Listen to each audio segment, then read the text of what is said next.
আসসালামু আলাইকুম my dear students. তোমাদেরকে গত ক্লাসে অ্যাকর্ডিং টু মিনিং অর্থ অনুসারে সেন্টেন্স শিখিয়েছিলাম। আমি কথা দিয়েছিলাম তোমাদেরকে অ্যাকর্ডিং টু স্ট্রাকচার সেন্টেন্স যে 3 প্রকার সেটা সম্পর্কে আলোচনা করব। সো চলো আজকে আর লেট না করে আমরা অ্যাকর্ডিং টু স্ট্রাকচার সেন্টেন্সের 3 প্রকার সিম্পল, কমপ্লেক্স, কম্পাউন্ড সেটা সম্পর্কে একটু বিস্তারিত জেনে নিই। সো প্রথমে আসবে what is simple sentence. Simple sentence নামটা যেমন সিম্পল, গঠনটাও সিম্পল। সেখানে একটি মাত্র প্রিন্সিপাল ক্লজ থাকবে, একটি মাত্র প্রিন্সিপাল ক্লাস। এন্ড কথা হতে পারে প্রিন্সিপাল ক্লাস কি, যেই ক্লাসের মনের ভাব সম্পূর্ণরূপে প্রকাশ করতে সক্ষম, অন্য কোনো ক্লাসের উপর ডিপেন্ডেবল সে থাকবে না। বুঝতে পারছো? তার মানে ইন্ডিপেন্ডেন্ট একটা ক্লাস যেখানে সাবজেক্ট থাকবে এবং একটা ফাইনাইট ভার্ব থাকবে। সো ফাইনাইট ভার্বটা খুব ইম্পর্টেন্ট, একটা সেন্টেন্সের মা বলা যায় এটাকে। তাহলে এটা ফাইনাইট ভার্ব বলতে আমরা কী বুঝি? আমরা ভার্বের ক্লাসে ফাইনাইট ভার্ব কি সেটা সম্পর্কে আলোচনা করেছিলাম, তাও একটু মনে করে দিই। আর যে ভার্বের সাবজেক্ট নাম্বার, পার্সন, টেন্স অনুযায়ী পরিবর্তিত হতে পারে তাকে বলা হয় ফাইনাইট ভার্ব। সো আমি যদি একটু উদাহরণ দিই, আমি যদি বলি যে I go to office completing my task. আমি আমার কাজ শেষ করে অফিসে গিয়েছিলাম। তাহলে আমি যদি এখানে আই দিয়েছি বলে গো হয়েছে, আমি যদি আয়ের পরিবর্তে হি দিই তাহলে কি আর গো দিব বলো তো?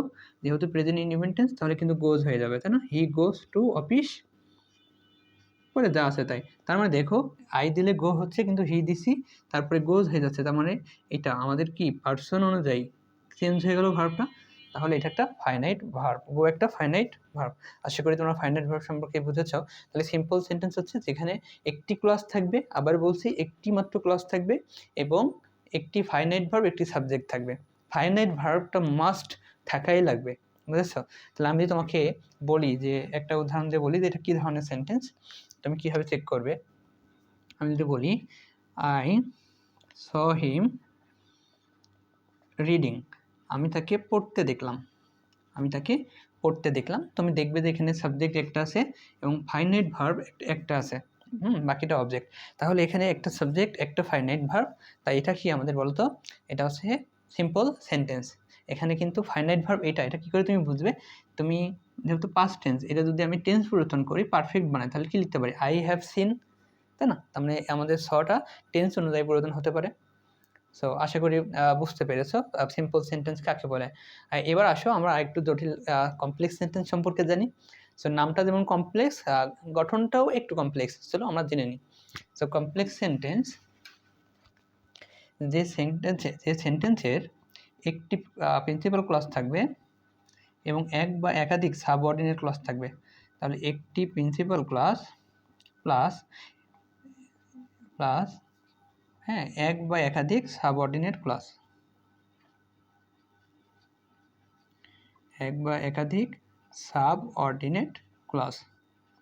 সাবঅর্ডিনেট ক্লজ যে ক্লজ তার মনের ভাব সম্পূর্ণরূপে প্রকাশ করতে পারে না, সহায়ক ক্লজ।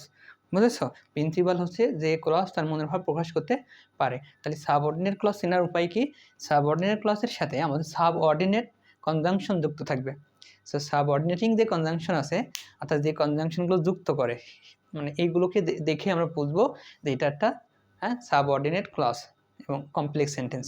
তাহলে দেখো কী কী লিখেছি, তোমরা অবশ্যই নোট করে নিব অবশ্যই। আমি চাইলে 3-4টা দিয়ে বোঝাতে পারতাম, আমি মোটামুটি ম্যাক্সিমাম সবই লিখেছি যেন তোমাদের যে কোনো সেন্টেন্স সম্পর্কে ভালোভাবে আইডিয়া হয়ে যায়। সো দেখো, who, whom, whose, which, what, as, because, since, for, as if, as though, although, after, before, how, that, so that, where, when, while, in order that, till, until, lest, unless, in case, then, ETC. Mainly এইগুলোই বেশি ব্যবহার হয়। এগুলো যদি কোনো ক্লজের সাথে যুক্ত থাকে তখন আমরা বলবো এটা সাবঅর্ডিনেট ক্লজ। তাহলে আমি যদি একটা উদাহরণ দিই কমপ্লেক্স সেন্টেন্সের, আমি যদি বলি যে I saw him when he was reading, আমি তাকে দেখলাম যখন সে পড়ছিল। দেখো তো, আমি তাকে দেখলাম, এটা বললে কোনো সমস্যা আছে? আমি তাকে দেখলাম, কিন্তু এখানে আরও কিছু যোগ করা হয়েছে, কখন? যখন সে পড়ছিল। তাহলে দেখো এই হোয়েন আছে, হোয়েন এর পরে যে ক্লজ আছে এই ক্লজটি আমরা কি বলবো, আগেই বলেছি যে সাবঅর্ডিনেট কনজাংশন যুক্ত ক্লজকে বলা হয় সাবঅর্ডিনেট ক্লজ। তাহলে এটা আমাদের প্রিন্সিপাল ক্লজ, এটা আমাদের সাবঅর্ডিনেট ক্লজ। তাহলে একটা প্রিন্সিপাল ক্লজ এবং একটা সাবঅর্ডিনেট ক্লজ আছে, তাই আমরা এটাকে অবশ্যই কি বলবো বলো তো, আমরা অবশ্যই বলবো এটা একটা কমপ্লেক্স সেন্টেন্স। আশা করি তোমরা বুঝতে পারছো। এখন আমি যদি আরেকটা উদাহরণ দিই, তোমরা কি বলতে পারবে যে কোনটা সাবঅর্ডিনেট ক্লজ? চলো দেখি পারো কিনা। তোমরা যদি মন দিয়ে শুনে থাকো তাহলে অবশ্যই পারবে। হ্যাঁ, আই নো, আমি জানি, হোয়াট হিজ নেম ইজ, তার নাম কি সেটা আমি জানি। তাহলে তোমাদেরকে 1 সেকেন্ড সময় দিলাম, চিন্তা করো তো কোনটা সাবঅর্ডিনেট ক্লজ হবে। হ্যাঁ, ঠিক ধরেছ, হোয়াট হিজ নেম ইজ এই অংশটুকু হলো সাবঅর্ডিনেট ক্লজ। কেননা এখানে আমাদের হোয়াট আছে, আমরা জানি হোয়াট যদি কোনো ক্লজের সাথে যুক্ত থাকে তাকে বলা হবে সাবঅর্ডিনেট ক্লজ। কারণ হচ্ছে হোয়াট হচ্ছে সাবঅর্ডিনেট কনজাংশন। দেখো তো এই যে আমরা এখানে হোয়াট লিখেছি, তাই তো? তাহলে একটা সাবঅর্ডিনেট কনজাংশন একটা প্রিন্সিপাল ক্লজ, একটা সাবঅর্ডিনেট কনজাংশন যুক্ত সাবঅর্ডিনেট ক্লজ একটা প্রিন্সিপাল ক্লজ, তাই আমরা এটাকে বলবো কমপ্লেক্স সেন্টেন্স। এরকম হাজার হাজার কমপ্লেক্স সেন্টেন্স আছে। যেমন আমি যদি আরেকটু বলি যে দো হি লুকস আনস্মার্ট, যদিও তাকে দেখতে আনস্মার্ট লাগে, হি ইজ ব্রিলিয়ান্ট, কিন্তু সে মেধাবী। তাহলে ডোন্ট জাজ আ বুক বাই ইটস খাবার। হ্যাঁ, কখনো বইয়ের কাভার দেখে বইটাকে মূল্যায়ন করতে হয় না। সো মাথায় চলে আসলো, দো he looks unsmart he is brilliant. তাহলে দেখো দো আছে, তাহলে দো যুক্ত এইটুক ক্লাস, এইটুককে আমরা বলবো সাবঅর্ডিনেট ক্লাস, কারণ দো হচ্ছে সাবঅর্ডিনেট কনজাংশন, আর এটা হচ্ছে আমাদের প্রিন্সিপাল ক্লাস। বুঝেছ? তাহলে আশা করি তোমরা কমপ্লেক্স সম্পর্কে আইডিয়া পাচ্ছ। মাই ডিয়ার স্টুডেন্টস, তোমরা এরকম যতগুলো কনজাংশন লিখেছি সাবঅর্ডিনেট, সবগুলোকে যুক্ত করে একটা করে সেন্টেন্সকে মেক করতে পারবে? চেষ্টা করে দেখো তো। আচ্ছা, চলো এবার আমরা কম্পাউন্ড সেন্টেন্স সম্পর্কে আলোচনা করি। So what is compound sentence? Compound sentence হচ্ছে যে সেন্টেন্সের এক বা একাধিক প্রিন্সিপাল ক্লজ থাকবে। আমি এভাবে লিখি যে একটা প্রিন্সিপাল ক্লজ আর এই পাশে আরেকটা প্রিন্সিপাল, ধরো সেকেন্ড প্রিন্সিপাল ক্লাস, তার মানে দুইটাই প্রিন্সিপাল ক্লাস, বুঝেছ? তাহলে দুইটা প্রিন্সিপাল ক্লাস যুক্ত থাকবে কি দিয়ে বলো তো? কোঅর্ডিনেটিং কনজাংশন দিয়ে, মানে সংযোজক অব্যয় বাংলায় বলে, যেগুলো কি সংযোগ করে, কোঅর্ডিনেটিং কনজাংশন। তাহলে তোমাদেরকে অবশ্যই জানতে হবে যে কোঅর্ডিনেটিং কনজাংশন কারা। দেখো আমি এখানে তোমাদের সুবিধার্থে লিখে রেখেছি যে কারা হচ্ছে coordinating conjunction. And, or, but, yet, so, therefore, otherwise, or, else, both dot dot and একসাথে, either dot dot or, neither dot dot nor, not only but also, এগুলো কিন্তু একসাথে। বুঝেছ? সো এইগুলোকে আমরা কোঅর্ডিনেটিং কনজাংশন বলবো, সংযোজক অব্যয়। বুঝেছ? এইগুলো যদি দুইটা প্রিন্সিপাল ক্লজের মাঝে থাকে তাহলে আমরা বলবো এটা কম্পাউন্ড সেন্টেন্স। সো আশা করি কম্পাউন্ড সেন্টেন্স কি তোমরা বুঝতে পারলা। এবার যদি আমি একটা এক্সাম্পল দিই তাহলে মানে আরও ক্লিয়ার হবে, তাই না? চলো আমি যদি এক্সাম্পল দিই, কেমন দিতে পারি? খুব সহজ একটা দিই, ডু অর ডাই, করো অথবা মরো। তাহলে শুধু ডু লিখলাম, একটা ভার্ব থাকলেও কিন্তু একটা সেন্টেন্স হয়, তাই না? ভার্ব হচ্ছে সেন্টেন্সের মা আছে মানে সেন্টেন্স হয়ে গেছে। এটা আমি বলতে পারি you do or you will die, এটাকে আমি এভাবেও লিখতে পারি, আসলে সংক্ষেপে লেখা হয়েছে এটা। ইউ ডু তুমি করো, অথবা ইউ উইল ডাই তুমি মরবে। তার মানে ইউ ডু তুমি করো, ইউ উইল ডাই, দুটো প্রিন্সিপাল ক্লজ ওয়ার্ড দ্বারা যুক্ত হয়েছে, তাদের মধ্যে সম্পর্ক স্থাপন হয়েছে, তাই না? আমি যদি এটাকে আরেকভাবে মানে এরকমই আরেকটা সেন্টেন্স লিখি তাহলে আর বুঝতে পারবে। ওয়ার্ক হার্ড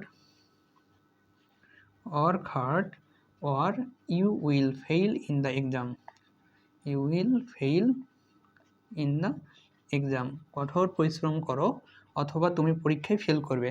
এই যে কঠোর পরিশ্রম করো, you will fail in the exam, তুমি পরীক্ষায় ফেল করবে। তার মানে দুইটা ক্লাস প্রিন্সিপাল ক্লাস, কারণ দুইটারই আমাদের কি ফাইনাইট ভার্ব আছে, ফাইনাইট ভার্ব। বুঝেছ? কি দ্বারা যুক্ত আছে বলো তো? কোঅর্ডিনেটিং কনজাংশন, তাই এটাকে আমরা বলবো কম্পাউন্ড সেন্টেন্স। আমি যদি আরো একটা উদাহরণ দিই, এটা বিসিএস কোশ্চেন লিখি, you must not be late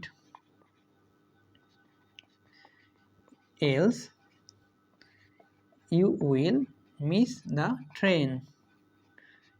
তোমার লেট করা উচিত হবে না, কারণ কি, নতুবা you will miss the train, তুমি ট্রেনটা মিস করে ফেলবে। এই দেখো এলস আছে, দুইটা প্রিন্সিপাল ক্লাস এবং এলস দ্বারা কানেক্ট হয়েছে। সো শুধুমাত্র আমরা যেটা ভুল করি, আমাদের এলস কিন্তু আমি আগেই বলেছি যে কোঅর্ডিনেটিং কনজাংশন, আমরা যেটা ভুল করে থাকি, আমরা শুধুমাত্র অ্যান্ড, বাট, অর এই তিনটা জিনিসকে মনে রাখি। এটা একদমই ভুল কনসেপ্ট। তুমি যদি খুব ডিপলি শিখতে যাও, তোমাকে সবগুলো কোঅর্ডিনেটিং কনজাংশন আর সাবঅর্ডিনেটিং কনজাংশন সম্পর্কে খুব সুন্দর জ্ঞান থাকা লাগবে। বুঝতে পারছো? এটা একটা বিসিএস কোয়েশ্চেন, 40তম বিসিএস মেবি। তো সেখানে এই কোয়েশ্চেনটা ছিল এলস দ্বারা দুটা প্রিন্সিপাল ক্লজ যুক্ত ছিল, যেটাকে আমরা বলবো কম্পাউন্ড সেন্টেন্স।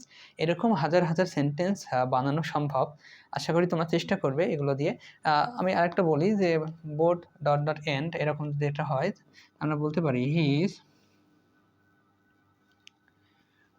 বোথ, আচ্ছা আমরা নট অনলি দিয়ে করি, he is not only a brilliant student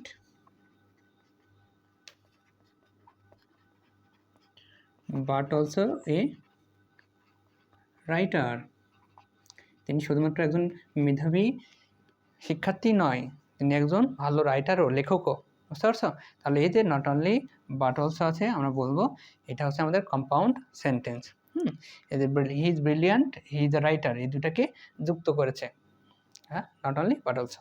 so আশা করি এরকম সেন্টেন্স তোমরা নিজেরাও অসংখ্য বানাতে পারবে।